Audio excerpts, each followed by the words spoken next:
Emily Brontë, Wuthering Heights, Chapter 7. Cathy stayed at Thrushcross Grange 5 weeks, till Christmas.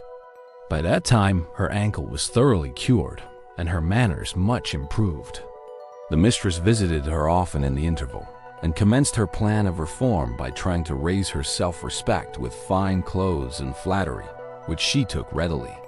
So that, instead of a wild, hatless little savage jumping into the house and rushing to squeeze us all breathless, there alighted from a handsome black pony a very dignified person, with brown ringlets falling from the cover of a feathered beaver and a long cloth habit, which she was obliged to hold up with both hands that she might sail in. Hindley lifted her from her horse, exclaiming delightedly, "Why, Cathy, you are quite a beauty. I should scarcely have known you. You look like a lady now. Isabella Linton is not to be compared with her. Is she, Francis?" "Isabella has not her natural advantages," replied his wife, "but she must mind and not grow wild again here. Ellen, help Miss Catherine off with her things. Stay, dear. You will disarrange your curls. Let me untie your hat." I removed the habit, and there shone forth beneath a grand plaid silk frock, white trousers, and burnished shoes. And while her eyes sparkled joyfully when the dogs came bounding up to welcome her, she dared hardly touch them lest they should fawn upon her splendid garments. She kissed me gently. I was all flour making the Christmas cake, and it would not have done to give me a hug. And then she looked round for Heathcliff.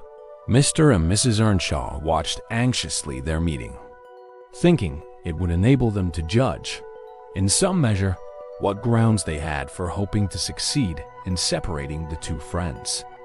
Heathcliff was hard to discover at first. If he were careless and uncared for before Catherine's absence, he had been 10 times more so since.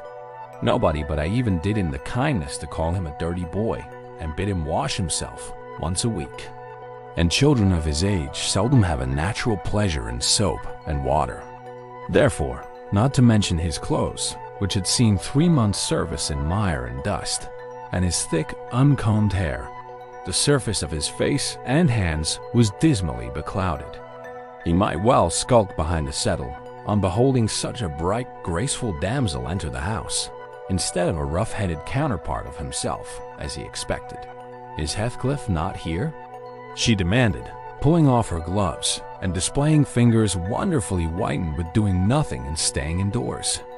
"Heathcliff, you may come forward," cried Mr. Hindley, enjoying his discomfiture and gratified to see what a forbidding young blackguard he would be compelled to present himself.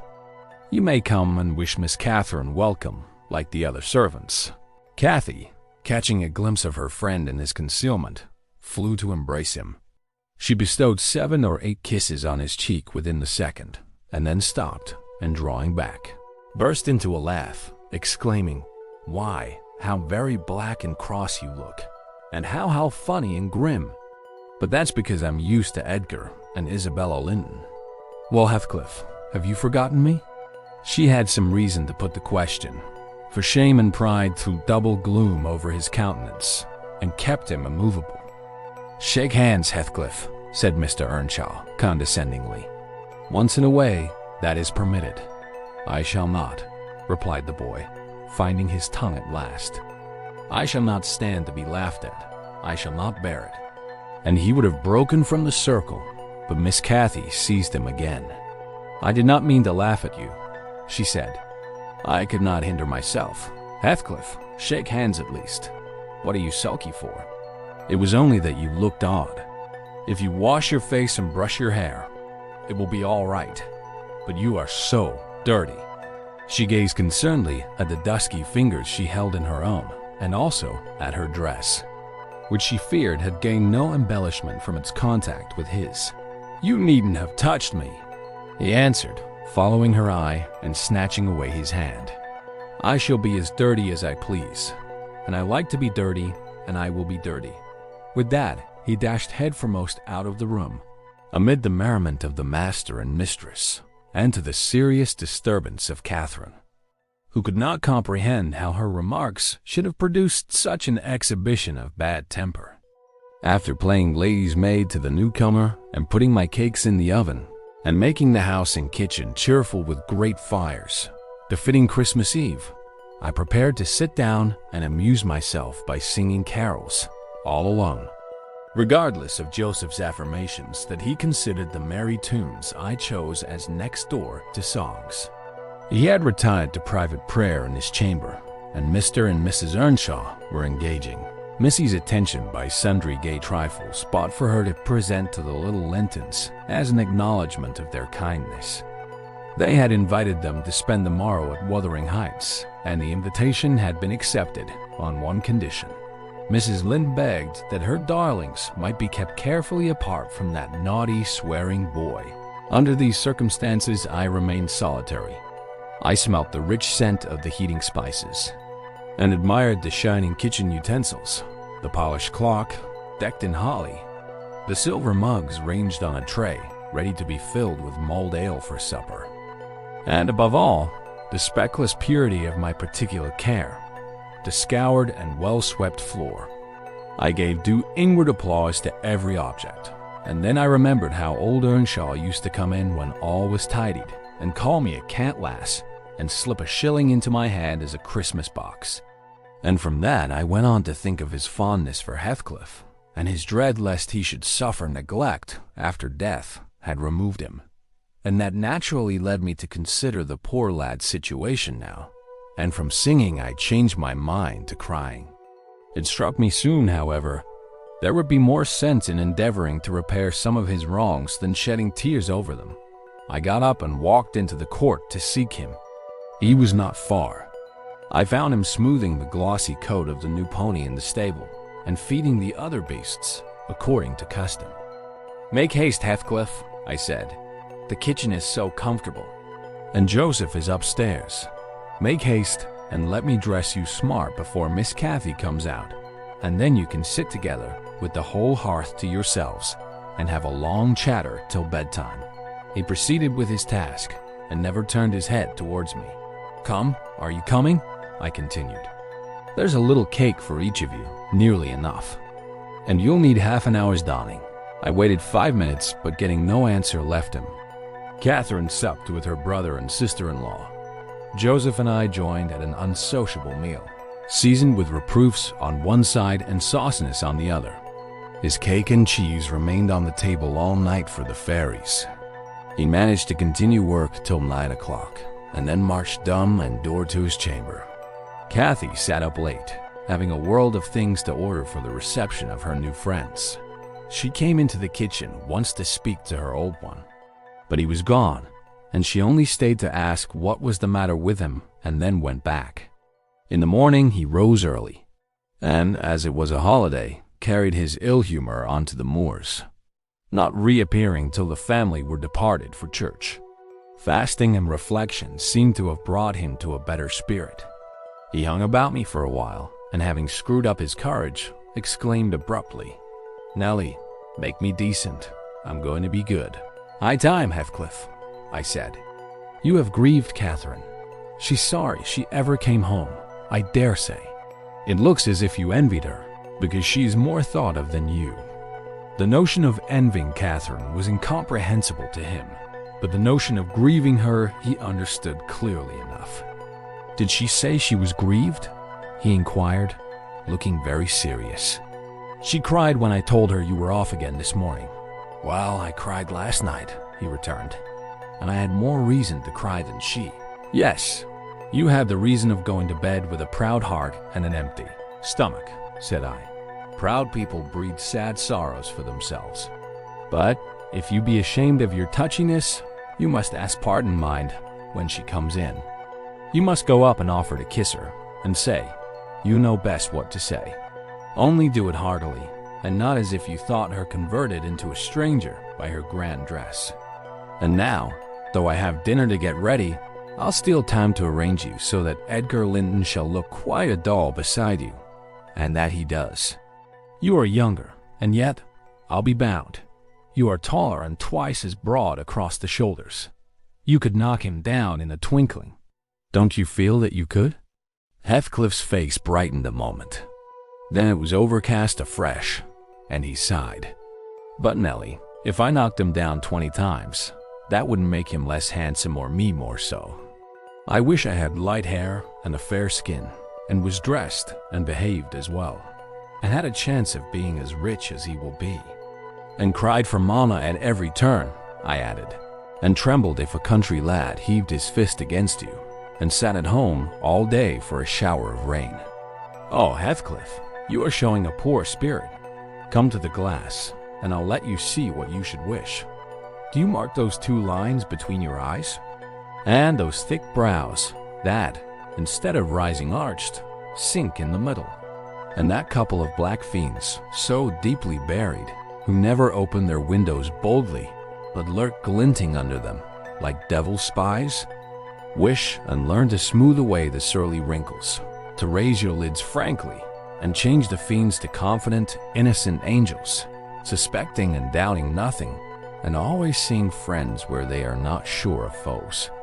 Don't get the expression of a vicious cur that appears to know the kicks it gets are its desert, and yet hates all the world, as well as the kicker, for what it suffers.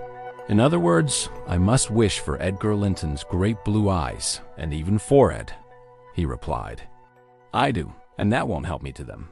A good heart will help you to a bonny face, my lad, I continued, if you were a regular black.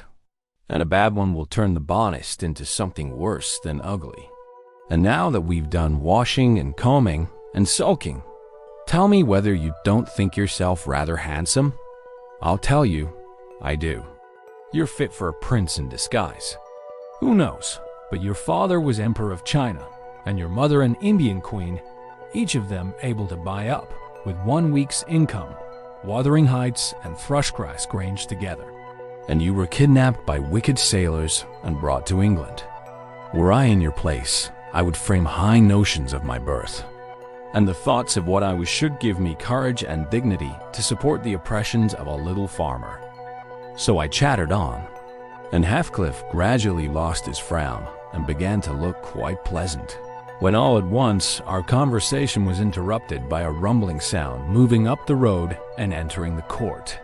He ran to the window and I to the door, just in time to behold the 2 Lintons descend from the family carriage, smothered in cloaks and furs, and the Earnshaws dismount from their horses.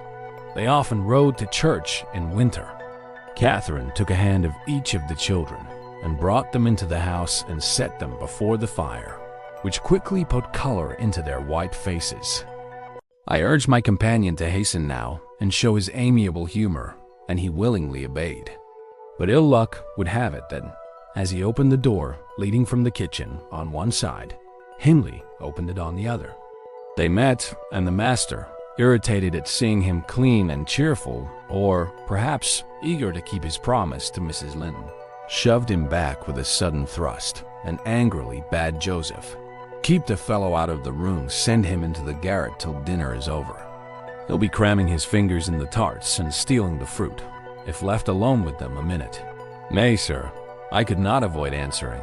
"He'll touch nothing, not he, and I suppose he must have his share of the dainties as well as we. He shall have his share of my hand, if I catch him downstairs till dark," cried Hindley. "Begone, you vagabond."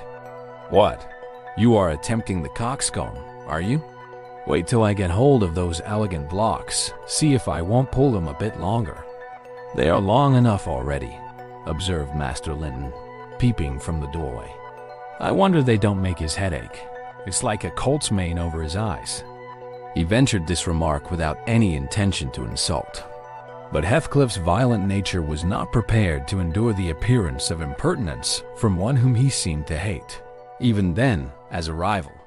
He seized a tureen of hot apple sauce, the first thing that came under his gripe, and dashed it full against the speaker's face and neck, who instantly commenced a lament that brought Isabella and Catherine hurrying to the place.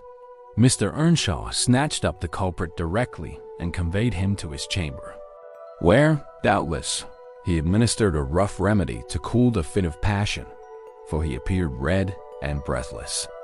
I got the dishcloth and rather spitefully scrubbed Edgar's nose and mouth, affirming it served him right for meddling. His sister began weeping to go home, and Cathy stood by confounded, blushing for all. "You should not have spoken to him," she expostulated with Master Linton.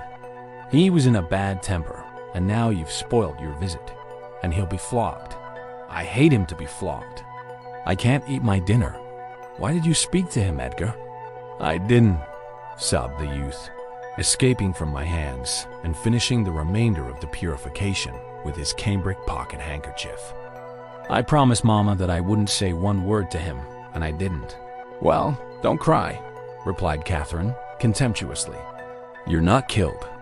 Don't make more mischief. My brother is coming. Be quiet." "Hush, Isabella. Has anybody hurt you?" There, children, to your seats," cried Hindley, bustling in. "That brute of a lad has warmed me nicely.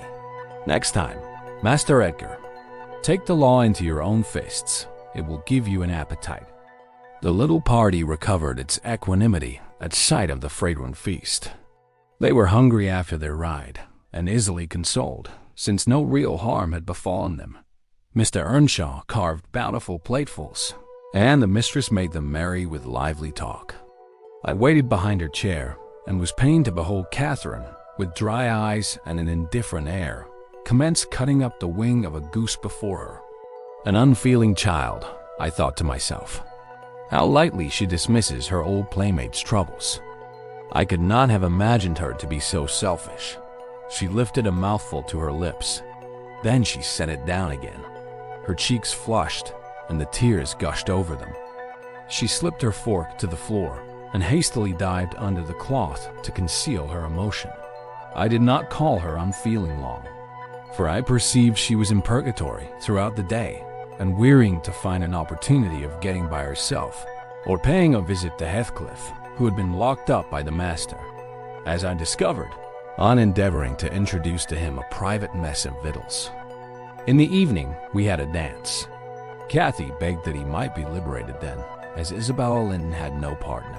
Her entreaties were vain, and I was appointed to supply the deficiency. We got rid of all gloom in the excitement of the exercise, and our pleasure was increased by the arrival of the Gimmerton band, mustering 15 strong, a trumpet, a trombone, clarinets, bassoons, French horns, and a bass viol, besides singers. They go the rounds of all the respectable houses and receive contributions every Christmas, and we esteemed it a first-rate treat to hear them. After the usual carols had been sung, we set them to songs and glees. Mrs. Earnshaw loved the music, and so they gave us plenty. Catherine loved it too, but she said it sounded sweetest at the top of the steps, and she went up in the dark. I followed. They shut the house door below, never noting our absence. It was so full of people. She made no stay at the stairs' head, but mounted farther, to the garret where Heathcliff was confined, and called him. He stubbornly declined answering for a while. She persevered, and finally persuaded him to hold communion with her through the boards. I let the poor things converse unmolested, till I supposed the songs were going to cease, and the singers to get some refreshment. Then I clambered up the ladder to warn her. Instead of finding her outside, I heard her voice within. The little monkey had crept by the skylight of one garret, along the roof, into the skylight of the other, and it was with the utmost difficulty I could coax her out again. When she did come, Heathcliff came with her, and she insisted that I should take him into the kitchen, as my fellow servant had gone to a neighbor's, to be removed from the sound of our devil's psalmody, as it pleased him to call it. I told them I intended by no means to encourage their tricks, but as the prisoner had never broken his fast since yesterday's dinner, I would wink at his cheating Mr. Hindley that once. He went down. I set him a stool by the fire, and offered him a quantity of good things, but he was sick and could eat little, and my attempts to entertain him were thrown away. He leant his 2 elbows on his knees and his chin on his hands, and remained wrapped in dumb meditation. On my inquiring the subject of his thoughts, he answered gravely, "I'm trying to settle how I shall pay Hindley back. I don't care how long I wait, if I can only do it at last. I hope he will not die before I do." "For shame, Heathcliff," said one. "It is for God to punish wicked people." We should learn to forgive. No, God won't have the satisfaction that I shall, he returned. I only wish I knew the best way. Let me alone, and I'll plan it out. While I'm thinking of that, I don't feel pain. But Mr. Lockwood, I forget these tailies cannot divert you. I'm annoyed how I should dream of chattering on at such a rate. And your gruel cold, and you nodding for bed. I could have told Heathcliff's history, all that you need hear, in half a dozen words. Thus interrupting herself, the housekeeper rose and proceeded to lay aside her sewing. But I felt incapable of moving from the hearth, and I was very far from nodding.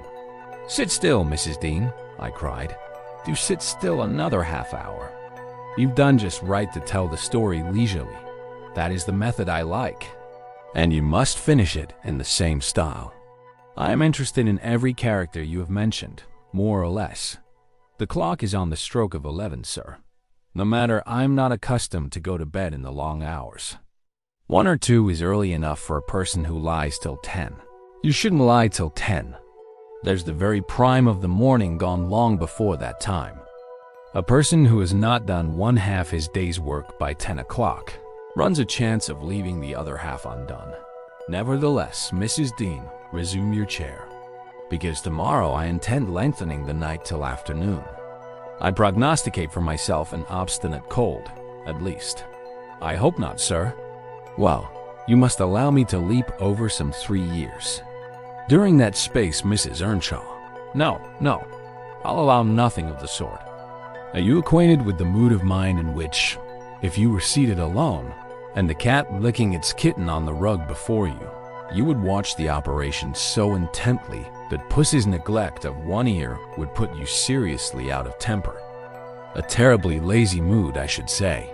On the contrary, a tiresomely active one. It is mine at present, and, therefore, continue minutely. I perceive that people in these regions acquire over people in towns the value that a spider in a dungeon does over a spider in a cottage to their various occupants. And yet the deepened attraction is not entirely owing to the situation of the looker-on. They do live more in earnest, more in themselves, and less in surface, change, and frivolous external things. I can fancy a love for life here almost possible, and I was a fixed unbeliever in any love of a year's standing.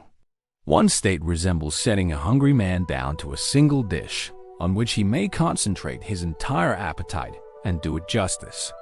The other, introducing him to a table laid out by French cooks. He can perhaps extract as much enjoyment from the whole, but each part is a mere atom in his regard and remembrance.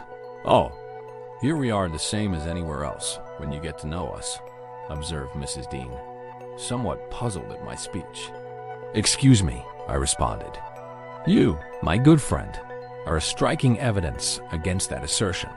Excepting a few provincialisms of slight consequence, you have no marks of the manners which I am habituated to consider as peculiar to your class.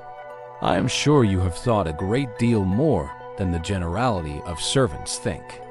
You have been compelled to cultivate your reflective faculties for want of occasions for frittering your life away in silly trifles." Mrs. Dean laughed. "I certainly esteem myself a steady, reasonable kind of body," she said. "Not exactly from living among the hills and seeing one set of faces and one series of actions from year's end to year's end. But I have undergone sharp discipline, which has taught me wisdom. And then, I have read more than you would fancy, Mr. Lockwood. You could not open a book in this library that I have not looked into, and got something out of also, unless it be that range of Greek and Latin, and that of French. And those I know one from another. It is as much as you can expect of a poor man's daughter. However, if I am to follow my story in true gossip's fashion, I had better go on. And instead of leaping 3 years, I will be content to pass to the next summer, the summer of 1778, that is nearly 23 years ago.